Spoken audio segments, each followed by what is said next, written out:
পরিবেশ মন্ত্রণালয়ের উদ্যোগে রাজধানীর পুরান ঢাকার কামালবাগ এলাকায় নিষিদ্ধ ঘোষিত কারখানায় বিশেষ অভিযান চালাচ্ছে যৌথ বাহিনী। সেখানে আছেন আমাদের সহকর্মী স্বপন আহমেদ, যুক্ত হচ্ছে তার সঙ্গে। স্বপন, এর আগে আমরা সংযুক্ত হয়েছিলাম, আপনি বলেছিলেন যে দুটি কারখানায় তারা এই মুহূর্তে অভিযান চালাচ্ছে।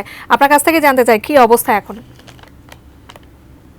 সহকর্মী স্বপন আহমেদ। আগে আমি যেমনটি আপনাকে জানাচ্ছিলাম যে এই পুরান ঢাকার অর্থাৎ কামালবাগ যে এলাকাটি রয়েছে সেই এলাকায় একটি পলিথিন কারখানায় অভিযান চালানো হয়। অভিযানের সর্বশেষ একটি কারখানায় অভিযান চালানো হয়। আপনি নিশ্চয়ই দেখতে পাচ্ছেন যে কারখানাটি সিলগালা করা হয়েছে। তবে এই কারখানাতে যে কোনো মানুষ সেটি কিন্তু ছিল না। তবে আমরা এখানে যে ম্যাজিস্ট্রেট ছিলেন তিনি আমাদেরকে যেটি জানাচ্ছেন যে এখানে হয়তোবা কাজ চলমান ছিল, কিন্তু এই অভিযানের খবর শুনে এখানে যারা ছিল তারা হয়তো এখান থেকে চলে গেছেন। অতএব এখান থেকে তেমন কাউকে আসলে গ্রেপ্তার করা বা আটক করেনি এই যৌথ বাহিনীর অভিযানে। তবে এখানে যে মালামাল ছিল, অর্থাৎ যে কাঁচামালগুলো ছিল, অর্থাৎ পলিথিন, নিষিদ্ধ পলিথিনের যে কাঁচামালগুলো থাকে, বিভিন্ন ধরনের কাঁচামাল থাকে, সেই কাঁচামালগুলো এখান থেকে যতটুকু নিয়ে যাওয়া জব্দ করা সম্ভব সেগুলো কিন্তু জব্দ করা হয়েছে এবং এখান থেকে নিয়ে যাওয়া হয়েছে। তবে এখানে যে ভারী ভারী মেশিনগুলো আছে সেই মেশিনগুলো কিন্তু এখানে রয়ে গেছে। এর কারণেই এই যে অভিযান, অর্থাৎ এই যে কারখানাটি, এই কারখানা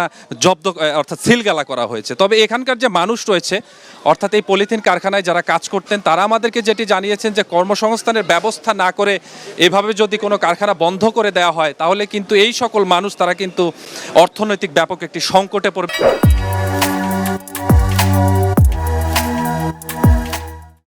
গোডাউন রয়েছে সেখানে তারা অভিযান চালাবে এবং অভিযান চালালে যদি কোনো মালামাল থাকে তাহলে হয়তো সেখান থেকে জব্দ করবে, এমনটা আমরা জানতে পেরেছি। তো এই যে অভিযানে কিন্তু যৌথ বাহিনী অর্থাৎ সেনাবাহিনীর পাশাপাশি পুলিশ এবং র্যাবের সদস্যরা আমরা দেখতে পাচ্ছি। পাশাপাশি পরিবেশ মন্ত্রণালয়ের একজন প্রতিমন্ত্রী যিনি রয়েছেন।